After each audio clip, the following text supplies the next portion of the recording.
Muliakan Allah. Alhamdulillah, puji syukur hadirat Allah Subhanahu wa taala bahwa di pagi hari ini kita masih diberi kesempatan untuk menghirup udara dunia, kemudian juga diberi kesempatan juga bersimpuh sujud kepada Allah Subhanahu wa taala. Insya Allah kita sudah dapat menyelesaikan sholat semalam suntuk, kemudian juga mudah-mudahan kita juga meraih pahala yang lebih baik daripada dunia dan seisinya. Amin. Salawat dan salam semoga tercurah pada Rasulullah Muhammad SAW, pada keluarga, para sahabat dan pengikutnya hingga akhir zaman, termasuk kita yang hadir pada pagi hari ini. Bapak Ibu rahimakumullah, kita coba lihat dari kutipan atau isi dari beberapa yang pernah saya sampaikan, bahwa ada buku yang namanya judulnya Nasihat Cinta dari Langit itu, ya, yang dikarang oleh Syekh Adam Sarqawi. Itu menyebutkan, memang ini kalau beliau dalam buku itu hanya mencuplik, ya, jadi satu ayat atau tengah-tengah ayat gitu, kadang-kadang awal ayat, hanya menunjukkan untuk perhatian kita, ya. Ya, di antaranya adalah di dalam ayat Al-A'raf, surat Al-A'raf ayat 21. A'udzubillahi minasyaitonir rajim. Wa qasamahuma inni lakuma laminan nasihin, katanya. Nah, ini ia atau setan mengatakan bahwa sesungguhnya aku ini adalah termasuk orang yang benar-benar menjadi penasehatmu, ya, kepada mereka berdua. Nah, sehingga dan ini sesuatu yang kamu, ya, ya, semacam tipu, bahwa itu adalah bersumpah dengan nama Allah, kemudian pada isi ya, gitu ya. Nah, inilah banyak diucapkan oleh setan waktu itu, iblis, ya, untuk Nabi dan Hawa. Nah, padahal kan Allah sudah menyebut, kalau kita baca, ya, dalam surat Al-Baqarah ini, bahwa silahkan Adam, kata Rasul, dan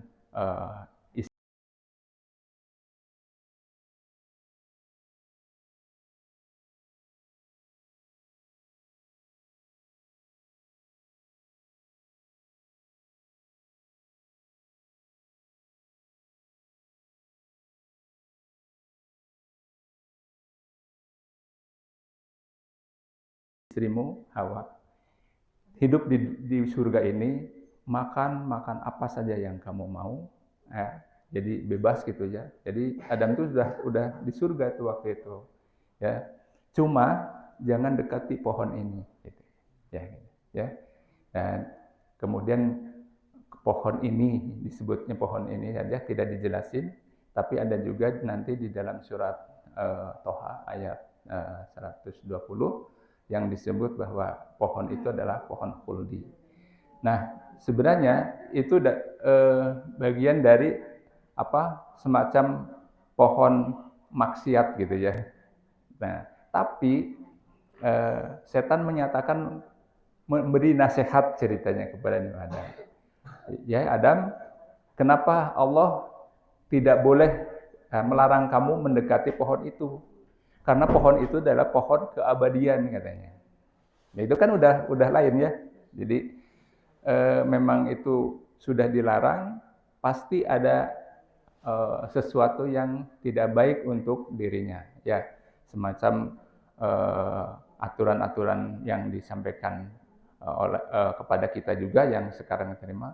Ada larangan, berarti ada sesuatu yang tidak baik untuk kita, ya. Oleh karena itu kita sebagai orang beriman, apa yang disampaikan atau yang diperintahkan itu adalah bagian yang terbaik untuk kita. Tapi di sini iblis itu lain. Jadi mengatakan bahwa udah jelas dilarang oleh Allah, tapi iblis mengatakan bahwa kenapa Allah melarang kamu mendekati itu, ya, katakanlah sampai makan buah itu, karena itu adalah pohon keabadian, supaya kamu tidak langgeng di surga. Nah itu udah lain kan. Nah oleh karena itu apa namanya, kalau kita mungkin lihat dalam kehidupan kita di dunia ya, ada nggak lidah-lidah manusia yang keturunan kayak gini? Ada nggak? Banyak ya. Itu asal mulanya itu dari situ sebenarnya. Ya, saya bersumpah demi Allah, padahal hatinya tidak ini. Itu bagian dari apa ya? Semacam apa? Efek atau turunan dari ucapan iblis ya, yang sekarang di dunia itu banyak ya, yaitu oleh lidah-lidah manusia. Nah oleh karena itu kita harus hati-hati.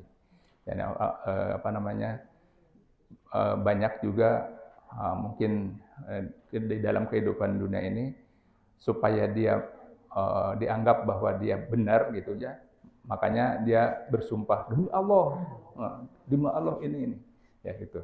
Kalau kita baca ini ternyata di dalam Al-Qur'an ada juga ya.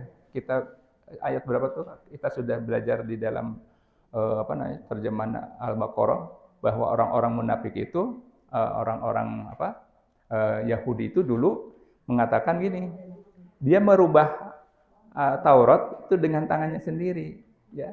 Nah, inilah dari firman Tuhan katanya gitu. Firman Allah. Nah, itu artinya dia sudah menipu ya gitu. Menipu dirinya sendiri dan bersumpah bahwa itu adalah dari firman Allah, padahal itu adalah bagian dari tipu daya atau bagian dari tangan-tangan dia yang merubah isi Taurat gitu. Nah, itu ada di dalam surat Al-Baqarah ya. Jadi yang seperti itu ternyata diwarisi ya gitu. Jadi itu warisan dari ucapan iblis waktu berhadapan dengan Nabi Adam di surga. Nah, oleh karena itu sekarang banyak juga apa namanya, sesuatu yang memang apa yang diucapkan tapi lain ya, lain isinya. Itu banyak seperti apa namanya, makan minum anggur ini minuman kehidupan gitu ya.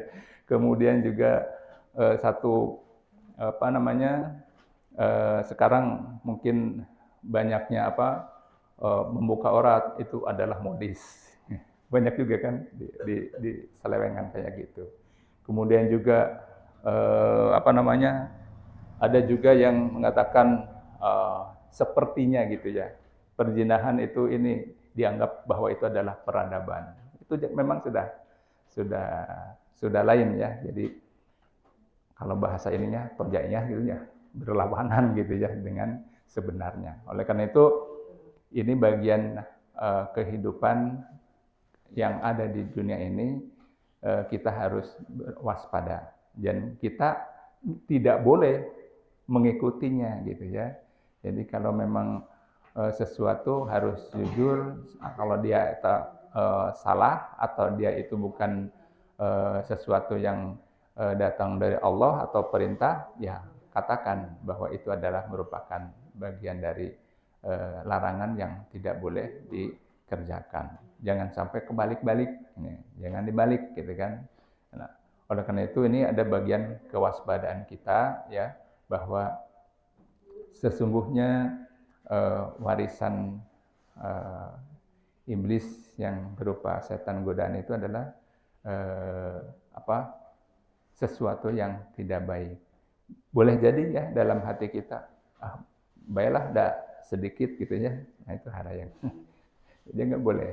Jadi kalau Allah sudah memberikan atau petunjuk melalui Rasulnya bahwa itu tidak boleh, ya jangan dilakukan. Berarti ada sesuatu yang tidak baik gitu. Tidak baik untuk diri kita. Oleh karena itu sesuatu yang ada dalam, apalagi sudah tercantum dalam Al-Quran, maka itulah yang harus kita kerjakan berupa perintah dan larangan harus kita jauhi.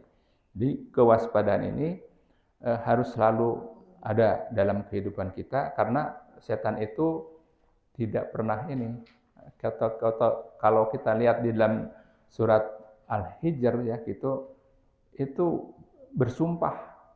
Setan itu bersumpah, ya iblis bersumpah. Kan? Karena tadi kan sudah dilaknat ya. Karena dia sudah merasa dilaknat, kan, pada awalnya kan di ini sama Allah. Kenapa iblis kamu tidak mau sujud sebagai penghormatan kepada Adam? Enggak, karena itu sombongnya. Enggak, saya itu diciptakan dari api, lebih baik daripada dia diciptakan dari tanah. Jadi, nah sifat yang kayak gini kadang-kadang di dalam kehidupan kita juga ada, merasa diri lebih baik, nggak boleh ya. Gitu. Jadi kalau ada yang seperti itu, berarti dia mewarisi sifat iblis. Nah, itu yang nggak boleh. Nah, artinya apa? Kalau memang dia kan tadi istilah membangkang lah, pembangkangan.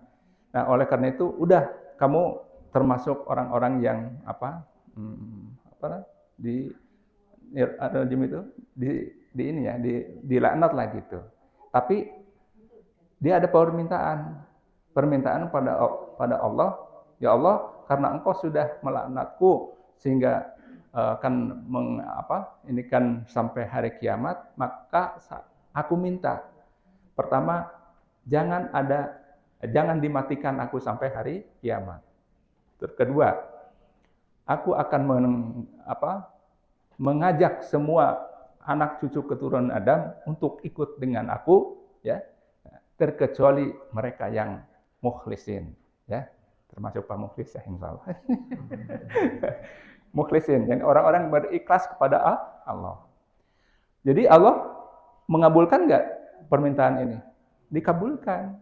Jadi bayangin dunia dan langit ini, ya, sisinya dan isinya itu iblis, setan turunannya dari sejak zaman Adam dulu sampai sekarang tuh kan turun temurun tuh, beranak cucu, beranak pinak, masih belum ada yang mati, terkecuali mereka yang suka ngintip-ngintip berita langit gitu ya, itu ditembak sama benda-benda langit sehingga mati ya gitu, terkecuali itu. Tapi yang lainnya sampai ini, sehingga untuk menggoda orang-orang itu ya ada yang senior, ada yang junior gitu ya. Makanya kalau umpamanya yang agak lebih ini para ulama gitu, itu yang senior tuh yang mengganggunya, ya gitu. Benar, karena ada satu cerita Syekh yang ini ceritakan bahwa beliau tuh benar-benar melaksanakan perintah Allah, kemudian juga mengamalkan ilmunya. Tiba-tiba ini ada suara nih. Nah ini juga harus suara tipuan. Hai Syekh gitu ya, kamu itu sudah diterima oleh Allah dan kamu akan masuk surga. Nah dengar itu, kebetulan ini benar-benar kuat imannya ya, maka dia dilempar. Kata siapa? Tidak ada ucapan itu, pasti bukan ucapan Allah kan gitu. Nah itu benar-benar kuat ininya. Nah itu tapi yang menggoda ini adalah setan yang senior, ya nggak bisa yang ya masih anak-anak ya, masih cek-cek. Jadi jangan ini. Jadi kita harus waspada. Maka di dalam ini tuh, di dalam ada Al-A'raf juga masih disebutkan ada bahwa silahkan kamu turun ke dunia ya sampai sebagian kamu akan saling ini dan dia akan menjadi musuh. Inna aduwwum mubin. Ibu sering baca surat apa? Yasin ya, ada ya? Ya itu ya. Inna aduwwum mubin. Mereka itu sebagai musuh yang nyata. Jadi tong berkolaborasi dengan setan ya. Karena itu udah disebutin dalam surat Yasin juga. Udah disebutin kamu tuh setan ini adalah musuhmu yang nyata. Jadi kalau umpamanya ada sesuatu yang ini kemudian minta kopi pahit tong diturutan da eta mah apa namanya setan ya gitu. Jadi ucapan-ucapan yang itu juga harus waspada ya. Kita harus benar-benar bahwa kembali lagi kita harus jadi orang yang ikhlas dalam beribadah, karena ikhlas beribadah itu adalah yang ditakuti oleh setan. Jadi teorinya gampang sebenarnya kan, untuk tidak diganggu sama setan itu harus ikhlas ya, harus mukhlis ya, harus ikhlas. Oleh karena itu setan tidak akan mengganggu, tidak akan mampu mengganggu kepada orang-orang yang ibadahnya secara ikhlas pada Allah Subhanahu wa taala. Nah, inilah barangkali bagian dari kita untuk menjaga, melindungi diri dan keluarga untuk selalu ikhlas dalam beribadah kepada Allah Subhanahu wa taala. Karena bagaimanapun sudah dikatakan oleh Allah bahwa setan itu adalah musuhmu. Maksudnya anak cucu keturunan Adam itu bermusuhan dengan setan. Oleh karena itu jangan ada toleransi ya, dengan toleransi. Maka kita harus bentengi diri dan keluarga untuk tidak bekerja sama dengan setan ya. Mudah-mudahan ini bagian dari berita langit ya, yang mudah-mudahan ini berita cinta dari langit ya. Mudah-mudahan walaupun suplik gitu, daripada banyak-banyak tapi enggak ini ya. Mudah-mudahan bagian ini. Kemudian juga mengingatkan juga, kita juga kan dalam kita sudah berapa tahun ini? Acara ini kita sudah berapa tahun? 2 tahun ya? Hampir 2 tahun ya. Kita dari Ramadan, pada Ramadan sampai ini. Nah, oleh karena itu harus ada kebiasaan yang sederhana tapi dibiasakan ya. Ya, sekali lagi mengingatkan bagaimana kita masuk masjid, bagaimana kita keluar masjid, kemudian bagaimana cara kita makan minum harus diawali dengan basmalah supaya tadi tidak terganggu oleh setan ya. Saya kira mudah-mudahan itu bagian dari berita langit yang bisa kita amalkan ya dalam keseharian supaya kita berlindung diri kepada Allah, tidak terganggu oleh godaan setan ya. Oleh karena itu kita sebagai watawasau bil haq watawasau bis sabr ini adalah benar-benar diamalkan oleh kita semua ya. Semoga keberkahan dan dari Allah senantiasa terlimpah kepada kita semua, sehingga barokah dalam kehidupan adalah menambah kebaikan ya, menambah kebaikan. Saya kira itu saja mungkin yang bisa disampaikan. Mudah-mudahan kita juga berharap ada satu aplikasi atau penerapan dalam kehidupan kita meskipun sederhana gitu ya. Saya kira itu. Terima kasih atas perhatiannya. Mudah-mudahan ada manfaat untuk kita semua. Subhanallah wa bihamdihi, subhanallah wa bihamdika, asyhadu an la ilaha illa anta astaghfiruka wa atubu ilaik. Terakhir, kami atas nama pengurus menyampaikan jazakumullahu khairan katsiran atas kontribusi Bapak Ibu sedekah di pagi hari ini. Mudah-mudahan mendapat keberkahan dari Allah Subhanahu wa taala, berkah untuk diri sendiri, untuk keluarga, sehingga dalam keadaan selalu taat dalam ketaatan kepada Allah Subhanahu wa taala ya. Sekali lagi kami menyampaikan terima kasih. Cuma ini juga harus perhatian Bapak Ibu, tidak harus dalam pikiran kita harus membawa ya, tidak pun datang aja ya. Sekira itu. Sekian, assalamualaikum warahmatullahi wabarakatuh.